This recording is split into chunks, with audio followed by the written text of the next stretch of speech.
Assalamualaikum anak-anak. Apa khabar awak duduk rumah? Okey, awak boleh cakap khabar baik ataupun alhamdulillah saya sihat, teacher Fika. Okey, that's very good. Good to hear. Okey. Hari ni kita nak belajar Jawi. Buku ni Jawi. Okey. So, kita tak ada buku ni. Awak tak ada buku ni, tak apa. Awak boleh ambil satu buku lain, buku kosong ataupun kertas kosong dengan pensel. Kita nak belajar tulis.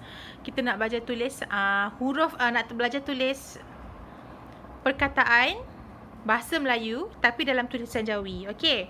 Hari ni kita akan belajar huruf sort dengan huruf dot. Sort, dot. Sort, dot. Okey. Cuba tengok contoh huruf sort macam mana. Huruf sort, kita ada contoh kita soh, asa, ikhlas. Okey. Soh, asa, ikhlas. Okey, cuba tengok macam mana. Sort bentuk dia ada kepala, lepas tu dia ada ekor macam ni. Bila dia duduk depan ataupun dia duduk tengah, kita tulis kepala je. Kalau ikhlas, sort tu duduk hujung macam ni, macam ikhlas, baru kita tulis kepala dengan ekor dia. Okey. Sama juga dengan huruf dot. Okey, huruf dot sama macam huruf sort. Bezanya dot tu ada titik. Itu je beza dia. Itu je. Tak ada tiba-tiba titik lah, ekor tiba-tiba jadi lain. Tak ada tak ada. Dia sama macam huruf sort. Awak tambah titik je. Okey. Sama juga kalau macam huruf sort, awak tulis huruf dia sebelum huruf sort ni tak ada huruf sebelum dia. Tapi yang ini duduk tengah-tengah, ada huruf sebelum, ada huruf selepas. Okey, awak cuma tulis kepala, sama juga macam huruf dot. Sama. Cumanya huruf dot ada titik. Okey? Lepas tu kalau huruf sort tu hujung, barulah kita tulis kepala dengan ekor dia, sama juga macam huruf dot. Kepala dengan ekor tapi ada titik. Okey? Itu je beza huruf sort dengan dot. Satu titik dekat atas kepala. Okey. Kita tengok contoh yang pertama untuk huruf sort. Soh.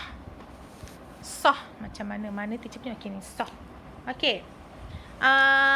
Soh ni maksudnya betul lah. Maksudnya perkara yang betul diterima kalau dalam peraturan tu cara yang betul. Maksudnya diterima lah. Kalau tak soh tu maksudnya salah. Salah. Tak boleh. Kena buat balik. Okey. Okey. So, nak tulis soh. Okey. Ingat tadi huruf sort kalau dia tulis awal-awal, dia tak ada huruf sebelum. Tak ada huruf sebelum, maksudnya kita tulis kepala je. Yang ni, kita tulis kepala. Ni kepala, yang ni ekor. Okay, kita tulis kepala je. Macam tu. Kepala je. Okay. Lepas tu, sorry, soh macam ni. Dia macam ada bentuk sikit. Bentuk. Okay, lepas tu, kita tulis huruf ha, soh. Ha, penuh macam ni. Okay, so tadi sort tadi tu, yang ni awak naik sikit macam ni. Soh. Okay. Okay, contoh nombor 2. Asar. Waktu solat asar. Lepas waktu Zuhur. Okay, asar. Ain. Nampak tak? Dia ada sort tu dekat tengah-tengah. Kita tulis kepala je. Kepala je. Okay, lepas tu huruf ra. Asa. Okay, contoh okay. Asar. Okay. Next contoh yang ketiga, ikhlas. Okay, sort tu duduk kat hujung. Duduk kat hujung. Kita tengok macam nak tulis ikhlas. Okay, ikhlas. Alif. Kha. Kha. Lam alif. Kha tu ada titik Okey, lepas tu sort. Sort. Yang ni sort dia penuh. Dia ada kepala, dia ada ekor. Ikhlas. Okey. Okey. Kita tengok contoh untuk huruf dot. Huruf dot. Okey, ni. Dhaif, fadilat dengan faraid. Okey, contoh nombor 1 nak tulis dhaif macam mana?